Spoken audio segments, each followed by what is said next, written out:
the heck is this? First you hear I'm leaving YouTube, and then you hear I'm doing Discord drawovers, and now you stick this in my Discord. This is completely ridiculous. I don't wear glasses like that. Don't be silly. All right, I'm putting YouTube on a hold for a second, but I want to give back to the community a little bit and do some Discord drawovers. Oh, look at all this beautiful art that I'm about to tear a new one. I'm happy to say that today's video is sponsored and brought to you by the Ethan Becker 70 community. Please enjoy.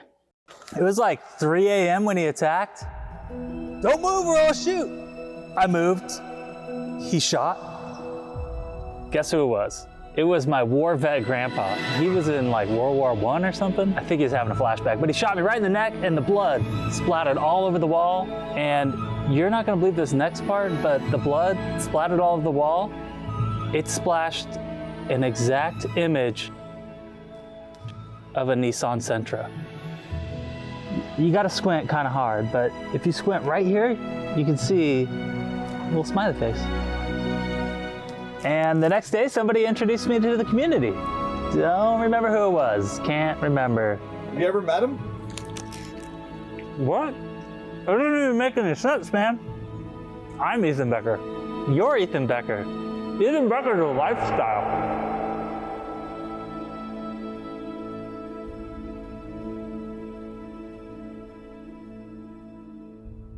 All right, Slaanesh, what the heck is going on? What the? I'm not even gonna review this. Zara girl, very nice. I like the hand here. This is all really, really good. Only problem is these boobies ain't gonna be doing that unless you got a bustier on. Here's the two options with these tatas. All right, so they're either gonna be kind of laying low here, in which case this shirt would be stretched, or, and this is what you might be doing, is that the shirt is so tight that these tatas are gonna be pulled up. In that case, we wouldn't have as much of a this thing going on here as a straight line because it's being a taut. You don't have to draw these lines, but basically like the stretch lines would be like this. Especially if the shoulder is going to be lifted, right? That means this tata is going to be a little bit bigger than the other tata. A little bit higher, rather. All right, maybe a little something like that. All right, Red Scorpion, let's see what you got. That's a pretty nice piece here. You got some overlapping lines here that we're going to clean up here in a second. But listen, I'm the booty queen, all right? All right, I like booty. Everybody knows that. But mainly it's like shape exploration, seeing what I can get away with overlaps. You know, trying different angles, that kind of stuff. I'm going to try to keep some of my shape language in here, keep some of yours. All right, let's see what we can do. All right, the very first thing I want to show you is the counterbalance of the body. All right, everybody knows this, right? That the calf muscle is going to be kind of coming out here and then stinking out down this way. So there's a counterbalance to this. It does not just exist within the calf muscles, let me tell you. All right, and everybody also knows the only way to draw is with ovals. So let's take this beautiful oval here and let's see what's happening. Boom, there's a counterbalance within the thigh, all right? It doesn't just stop there. So you've got this sucker right here. All right, so basically what I'm looking for is this and this right here. So what's basically happening here is that your fat and all this stuff is attaching to your bones and stuff, and then it's sagging in other places and yada yada. All you need to really know is that it's creating a counterbalance within the bod. Have you ever seen a chicken walking around? They kind of bob their heads. It's the same thing, they're balancing. What about the knee right here? Because there's gonna be a counterbalance. This knee is gonna kind of be counterbalancing the other side of this calf. Very similar to this knee over here, all right? All right, and if I kind of drag the oval over here, you can see that you're kind of doing this thing. The only difference is this overlap right here. All right, so the very first thing I want to do personally is put somebody in a pair of undies, all right? And that's not just with drawing, that's anybody. And then the next thing I'm gonna do is try to put them in some booty shorts, all right? There's nothing wrong with a little bit of short booty. So this is gonna kind of help me, you know, find the direction of which these thighs are turning. And so from here, if I want to make that booty pop out of the shorts a little bit, I can then kind of create this slight overlap. What I like to do is just kind of erase out this small little bit right here and then make it kind of pop out a little bit. And for the rest of this, I see these overlapping lines kind of doing this and like in your style. Try to add the structure first and then you can do your swoopy things. The structure that's going on here is that this cloth would actually be going on the other side of the arm, the shoulder there. All right, so basically if I was gonna pretend that I was drawing this for the first time, then it would kind of look a little bit something like this. I would make the fold look a little bit like that. And this fold, you know, I'd have that come out a little bit more like this. Here's one of the main things though, is this jacket pocket right here. If you put your hand inside of a jacket pocket, that's your whole hand in the pocket, right? It's a hand in the pocket. But what you got going on right here, there's not too much room for that hand to physically fit inside that pocket. So make your shapes a little bit bigger. Here I kind of got the fat of the thigh coming out of this and the booty's curving around this way. All right, here's a little before and after there. That's just how I would do it right there. There's nothing wrong with getting a little bit of learn, a little bit of turn on a Tuesday, and that's what just happened. All right, let's see what else we got in this Discord here. Oh, that's nice. Oh, cube person, very nice. Where are the ovals? Good Lord, look at all the wrinkles in that jacket. All right, chill out with the jacket wrinkles. Red otaku, very nice. Let's see what we got here. I'll tell you what you're doing right. You're overlapping these hair shapes. Look at this. This is what you're doing right. And I want more students to do this. You're not doing the overlap on the arms though. All right, let's see what the heck is going on with this arm. All right, so since this hand is twisting this way, and the only reason I know this is because I'm actually doing the poses myself, you know, kind of twisting my arm around, that I can see that the overlap would actually be right about there, and it'd be a very subtle overlap, right? Because that's where the muscle's kind of coming out. So instead of this part in front of the forearm, like that, kind of needs to be the other way around, right? And I can see that you're kind of trying to do it right here. So that's what's happening with the muscle in actuality. Because if you roll up your little sleeve, you can kind of see, you know, you tense up, you can kind of see this little pattern right there. All right, so here in this little diagram, this is the forearm down below, and then above that's gonna be the bicep. And as you see, I drew this little skink that kind of dinks in here like a little Lego piece. And look, I'm gonna draw out the back of the bicep real quick so you can kind of see. It's just kind of like a little clamp. That's the back of it, this is the front of it. And what's gonna happen is gonna go click, and it's gonna kind of click in there like this. If you take your two little hands and click them like this, doesn't do that, it works like this. All right, see, look at that. That's a power grip. Ooh, y'all are gonna be missing me while I'm gone, baby. Nobody teaches like this. Come on, let's go. And where does the forearm connect to the bicep? Well, we get to see the other side of it right here. All right, but here's the main thing that I noticed about this. These shoulders are skinked like in this direction, and this hand is actually lower than this hand. That's breaking the anatomy a little bit. So doctor's recommendation, draw this sucker out, and then you might want to lift up that arm a little bit more to match the perspective of the flipping shoulders. All right, I hope you had a fun time, because I sure didn't. All right, Keizu. Can a subdominant destroy my art? Of course I can. All right, first thing I'm gonna do is flip this back and forth. Look at him go. All right, very first thing I noticed, I'm flipping this sucker back and forth. This jaw is just not connecting. Most of the structure's right here, so let's just break that down real quick. The hair's really freaking nice. I like that hair. Drop the opacity, make one little skink for the skull, gonna bring it back for a second dink for the back of the skull. Boom. It's looking pretty good. You got the skull thing going on. All right, it's pretty dang easy from here. This is where these suckers connect, that's gonna be where the jaw starts typically. Depending on your perspective, but for the most part, you can kind of keep it simple like that. Second step, put some shades on that sucker. Why? Because whenever I put the shades on, it's going to be sitting on top of the ears, right? That's how I always figure out where my ears should be sitting, because that's what shades are designed to do. Boom, now we have where our ears supposed to be sitting. How many times do I have to teach you this, all right? Get it together, baby.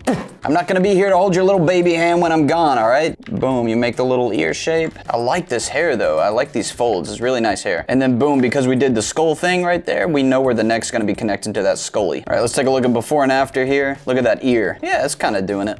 All right, structure first, you're in a hearse. All right, Arted Timmy, let's see what you got, baby. All right, really cool structure in here and stuff. You're losing some of the structure in the hair because of the shape language. All right, it's looking pretty sick, but let's see how I do shape language and how other artists do shape language. All right, so this is my hair that I kind of draw like this. This is some rapper that I kind of like. His music's kind of fun, but mainly I like his hairstyle. Look at it. All right, so one of the major shapes is the favored sided triangle that I use all the time. You know, go watch my video about that. But basically, it's always, there's something always tapering to one side, right? This flipping hair's tapering. Boom, that's pretty cool. All right, I'm gonna give you a super top secret that I've never showed to anybody before in my life, not even my loved ones. What I'm gonna do is try to remake this shape, basically. All right, and then I'm gonna create the overlap to this. You know, it's pretty simple, nice overlap. Now that I have that shape, I'm going to edit the shape. I'm gonna cut in and cut out. It's not one and done, right? The brush stroke isn't done. So what I'm gonna do is create a mask so I can paint on and off of this thing. So basically, I have the structure beneath this, right? And now I'm gonna cut in and cut out and make all of these like little shapes that I want inside of this. And don't worry, we're gonna be able to pop out of this structure here in a second, all right? So keep your little panties on. So what I'm doing right now is I'm creating a shape language that's gonna be the rest of the hair shape language, and I'm gonna stick to this. So basically what I'm gonna do is make a big, medium, and small shape that kind of makes up the mass of this hair. And after that, instead of taking the light tone, I'm gonna take the shadow tone, and I'm gonna start to paint the rest of the hair. All right, now see what you're doing here with the structure. Everything's kind of flowing in towards the face, you know? You've got these hair pieces kind of slinking in here. All right, and just with these two tones, the reason I'm doing the tones, the light and the dark one, is because this is gonna give me a very clear, easy shape language that I can read. As opposed to yours, I think the colors were kind of all over the place, so I couldn't tell what was in front of what. And that's the only thing that I'm needing, right? Is an overlap, a clear overlap to say, oh, this is coming over, this is going behind. All right, and then after I've got that major shape with the 1 and 2 tones, then you can start adding all the tones you want or all the patterns you want. Now I can go in and add all these patterns and stuff that you added in there. That's just a quick and simple way of layering things with 2 values. All right, 5za, let's see what you got, baby. Yeah, looking pretty good. I like this. this, all right? But there's a few things that's going wrong in the overlaps in the shirts. Let's take a look at one of my favorite animes of all times, FLCL, because the drawings and the overlaps within these drawings are so freaking simple. And if you want to learn more, you go to Project City, go to Story Sprint. Every single day, teachers are doing this in Project City. I'm doing drawovers, other teachers are doing like sketch seminar things. Students are posting their animatics and animation, and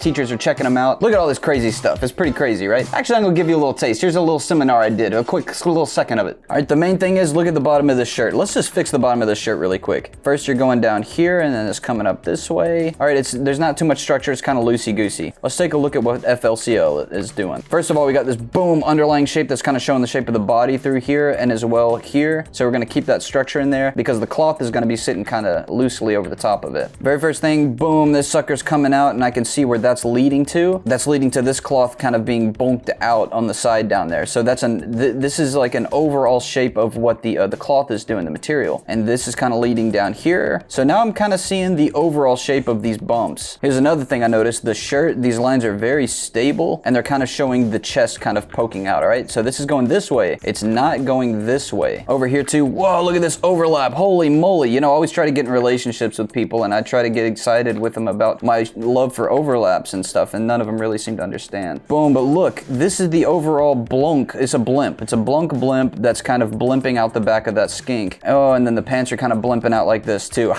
I'm excited. All of these blimps have overall shapes. So the very first thing is I want this to kind of dink out right here. And then if I look back over here, I can kind of see what I'm supposed to be doing. So the very first thing I want to do is kind of like find where the pants are, where this blimp is sitting on top of the pants. And then once I have that, then it's going to come down here and overlap. It's going to go over that. See that overlap right there? And definitely the chest right here, because I want to be clear of which way the chest is going. It's going to kind of come out that way. And then I might add some simple lines that are kind of coming in like this. So the lines that you're showing for the stretch, they're kind of conflicting, right? There's two different lines going whichever direction, but typically you're going to just have one direction for the stretch lines. All right, so an end result, it might kind of look something like this. So right here, I'm going to be adding, you know, some kind of like little bump right here a little bit maybe. And another thing is this neck kind of comes just straight in here and attaches to the shirt basically. All right, that's where the shirt's sitting, and then his neck kind of comes in here and attaches to the shoulder basically right about there. It's pretty simple, you know? Go have fun with the folds. Kaniji Wolf 15, very nice, I like it. The only problem is, what the heck is going on in here? What, do you got like a ball sitting inside your friggin' sleeve? All right, so the main thing is I see that you want to add, you know, the cloth material and all the bubbles and stuff in it. The thing is that the cloth is pretty much going to be sitting down onto the arm, right? So this is where your structure needs to be sitting, and then you can kind of do all the wrinkles and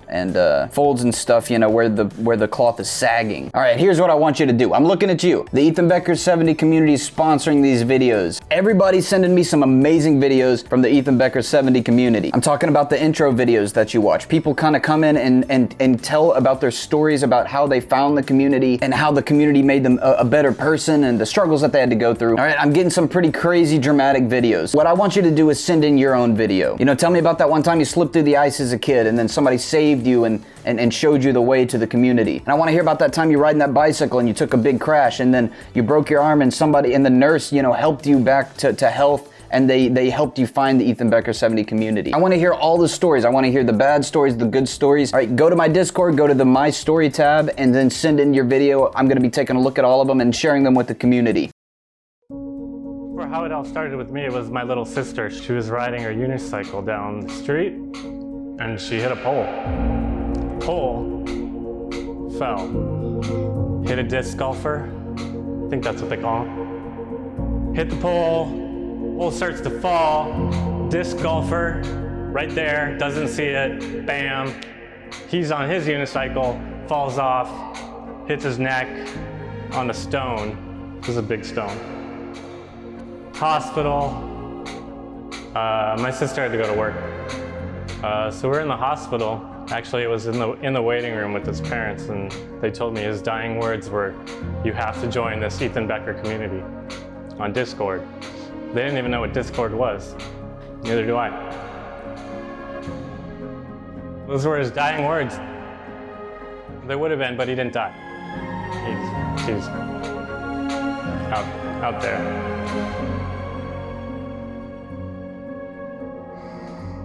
And this community,